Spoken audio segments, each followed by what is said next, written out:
Graça e paz, queridos irmãos. Aqui quem fala é o pastor Almir. Hoje nós vamos compartilhar com os amados a mensagem A Fragilidade e o Fim da Nossa Vida. Apesar do texto estar falando sobre o corpo do homem envelhecendo e morrendo, esse texto é uma poesia. A relação que o autor faz entre as partes do nosso corpo com janelas, taças de ouro, cordão de prata, a roda, o sol, a lua, as estrelas e a chuva é uma simbologia fantástica. É uma descrição minuciosa da deterioração progressiva do homem. Os termos utilizados são interessantes e seria engraçado se não fosse sobre uma realidade inevitável: a fragilidade e o fim da nossa vida. O texto falado é Eclesiastes 12, versículos de 1 a 7. A palavra diz assim: Lembre-se do seu Criador nos dias da sua juventude, antes que venham os dias difíceis e antes que se aproximem os anos em que você dirá: não tenho satisfação neles. Antes que se escureçam o sol e a luz, a lua e as estrelas, e as nuvens voltem depois da chuva. Quando os guardas da casa tremerem, e os homens fortes caminharem encurvados, e pararem os moedores por serem poucos, e aqueles que olham pelas janelas enxergarem embaçado. Quando as portas da rua forem fechadas e diminuir o som da moagem, quando o barulho das aves o fizer despertar, mas o som de todas as canções lhe parecer fraco, quando você tiver medo de altura e dos perigos da rua, quando florir a amendoeira, o gafanhoto for um peso e o desejo já não se despertar, então o homem se vai para o seu lar eterno e os pranteadores já vagueiam pelas ruas. Sim, lembre-se dele antes que se rompa o cordão de prata ou se quebre a taça de ouro, antes que o cântaro se despedace junto à fonte, a roda se quebre junto ao poço, o pó volte à terra de onde veio e o espírito volta a Deus que o deu. O primeiro versículo diz assim: Lembre-se do seu Criador nos dias da sua juventude, antes que venham os dias difíceis e antes que se aproximem os anos em que você dirá: não tenho satisfação neles. Os dias da nossa juventude são dias maravilhosos. São dias de força, de saúde, são dias de vigor, dias de prazer. Somos fortes e sem muitas preocupações. Quase que não adoecemos, mas se acontecer, temos a nossa juventude para melhorarmos rapidamente. Não temos muitas responsabilidades, porque nos dias da nossa juventude queremos viver sem dar satisfação a ninguém. Nessa vida, sem dar satisfação a ninguém, nós analisamos que os nossos pais são aborrecidos. Falar de Deus é sem graça. Dormimos tarde, acordamos tarde e a comida está na mesa. Nossa maior preocupação é namorar e ser feliz. O mundo espalhou uma certeza violenta e cheia de zombaria de que, quando nós somos jovens, devemos nos divertir, devemos brincar, curtir a vida. Nessa curtição da vida, nessa brincadeira, a palavra de Deus tem pouco espaço na vida dos jovens. Para o mundo, aprender e viver a palavra de Deus é perder tempo que deveriam estar brincando. Queridos, Deus não é contra a alegria de ninguém. Deus quer que nós sejamos alegres, felizes. Mas adorar a Deus atrapalha a tua alegria? Amar a Deus dificulta a tua felicidade? siga o que o seu coração mandar. Lembrando-se que esses dias de saúde, esses dias de vigor, acabarão. Por isso que Deus alerta. Lembre-se do Senhor nesses dias, vamos dizer assim, bacanas, antes que venham os dias difíceis. Mas que dias difíceis são esses? São os dias diferentes da nossa juventude. São os dias da nossa velhice. Dias de doença, de angústia, de sofrimento, de cansaço. São os dias que nós diremos, o cansaço quebra o meu entusiasmo. São os dias de dor, de desilusão. São os dias que descobriremos uma angústia, um terror e uma sensação de impotência diante dos dias felizes que estão acabando. Então atente para o julgamento de Deus. O versículo 2 diz assim: antes que escureçam o sol e a luz, a lua e as estrelas e as nuvens voltem depois da chuva.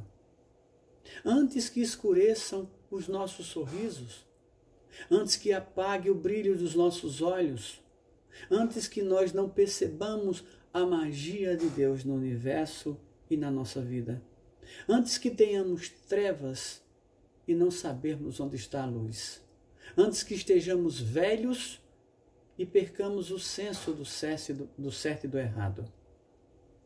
Muitas pessoas ficam velhas sem noção da realidade. Mas eles tiveram a sua oportunidade, a sua chance de adorar a Deus. E esses dias não voltam. Antes que as nuvens voltem depois da chuva. As nuvens voltarem depois das chuvas é quando nós estamos sofrendo e se aproxima no horizonte, não alívio, e sim mais sofrimento. É quando estamos chorando e não vemos mais motivos para sorrir, e sim para chorar mais ainda. É quando estamos sozinhos e mais solidão se aproxima. 3. Quando os guardas da casa tremerem e os homens fortes caminharem encurvados e pararem os moedores por serem poucos e aqueles que olham pelas janelas enxergarem embaçado. A casa é o corpo. E o autor começa a dar nomes simbólicos às partes do nosso corpo. Essa metáfora, como as outras, se refere a partes do corpo como pernas e braços. Os guardas da casa são os braços e as pernas que nos defendem ou nos dão a condição de luta ou de fuga. Quando os braços e as pernas tremerem, os que eram fortes andarão trêmulos e encurvados.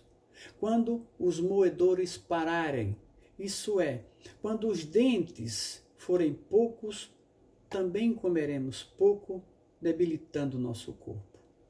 E aqueles que olham pelas janelas não enxergarem quase nada. A nossa visão não nos informarão com certeza as coisas que nós olhamos. O 4, quando as portas da rua forem fechadas e diminuir o som da moagem, quando o barulho das aves o fizer despertar, mas o som de todas as canções lhe parecer fraco.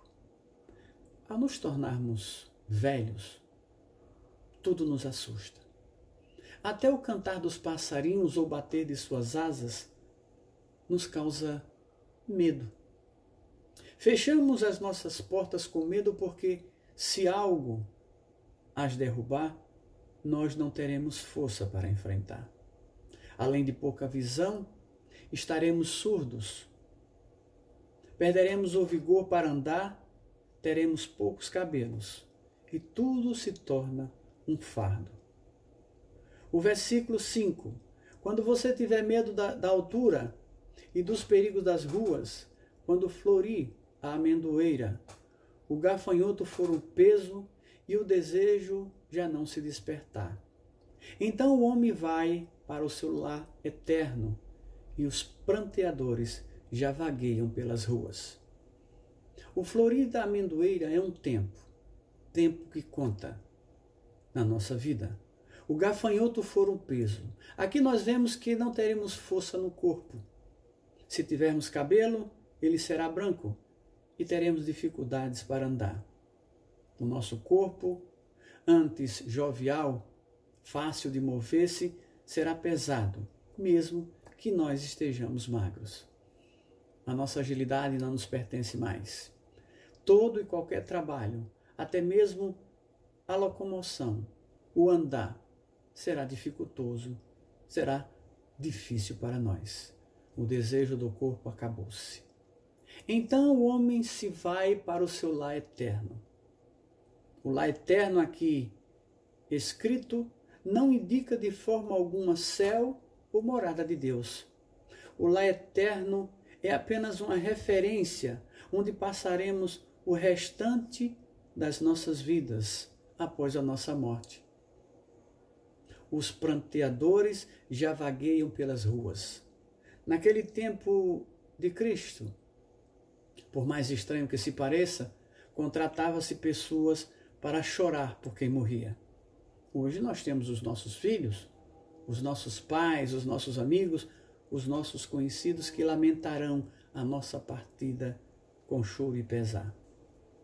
Do versículo 2 ao 5 é uma descrição da decadência progressiva do homem, do corpo do homem.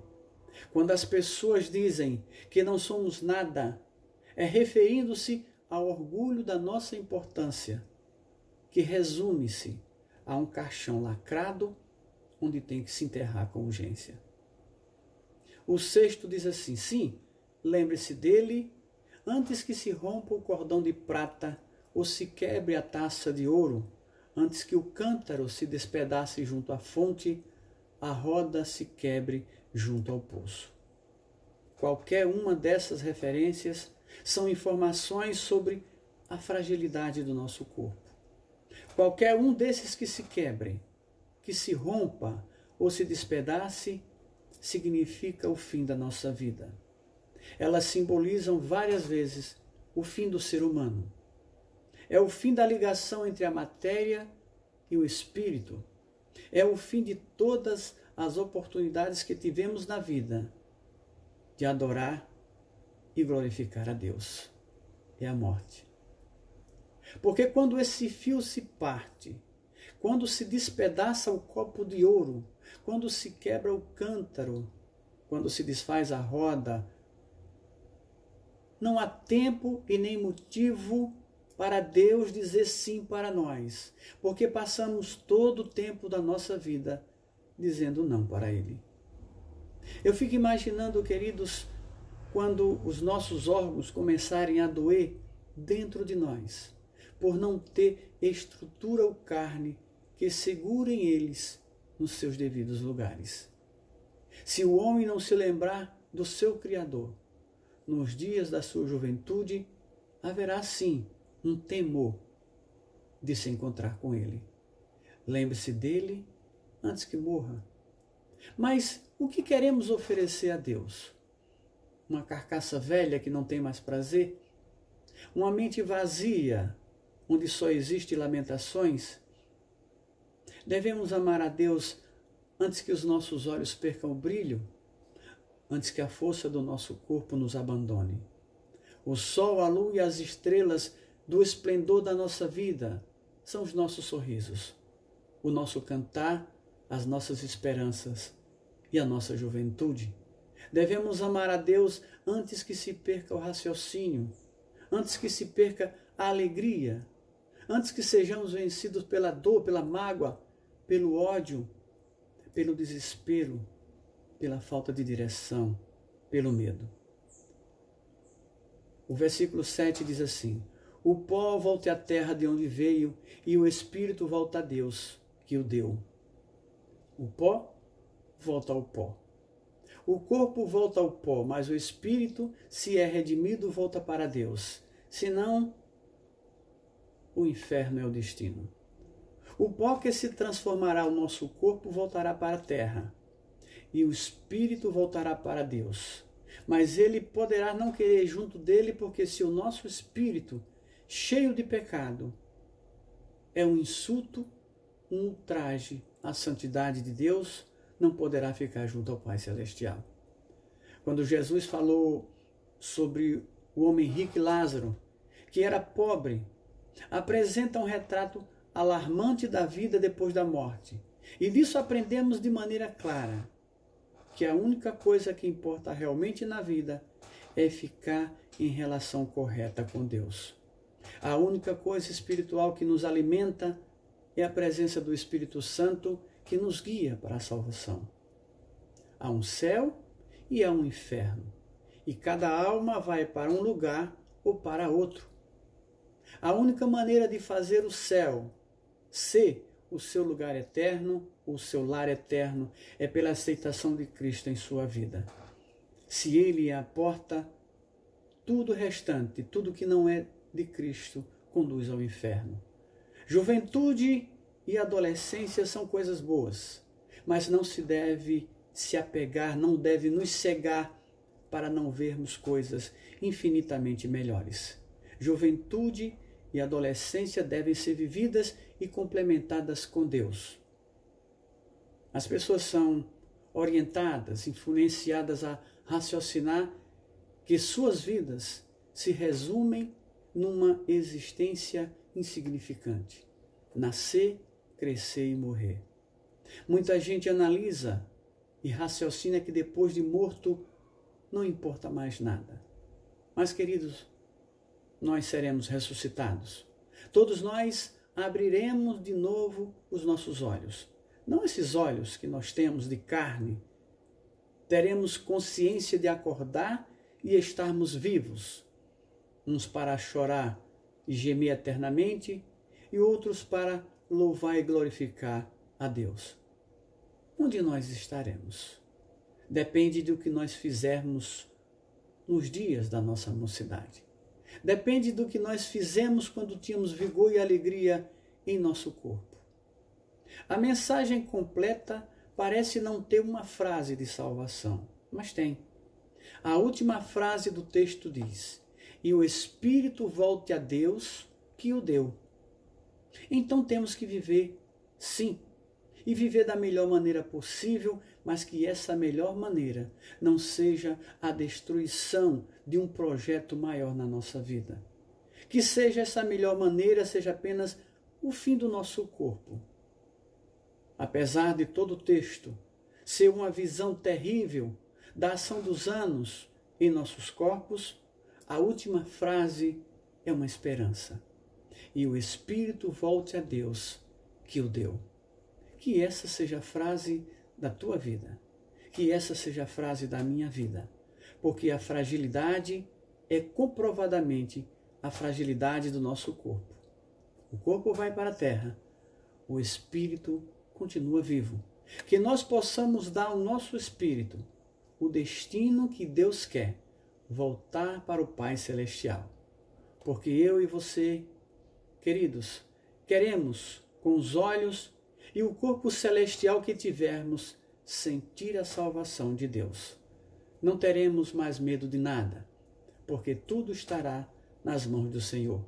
Não teremos escuro, não teremos dias difíceis e todas as portas estarão abertas para escutarmos o canto dos pássaros, o canto das cachoeiras e os cantos de louvor ao nosso Deus. Não teremos mais pranto ou pranteadores, mas alegria e vida eterna. Que o nosso lar eterno seja realmente ao lado do nosso Deus Todo-Poderoso. Que Deus nos abençoe. Amém?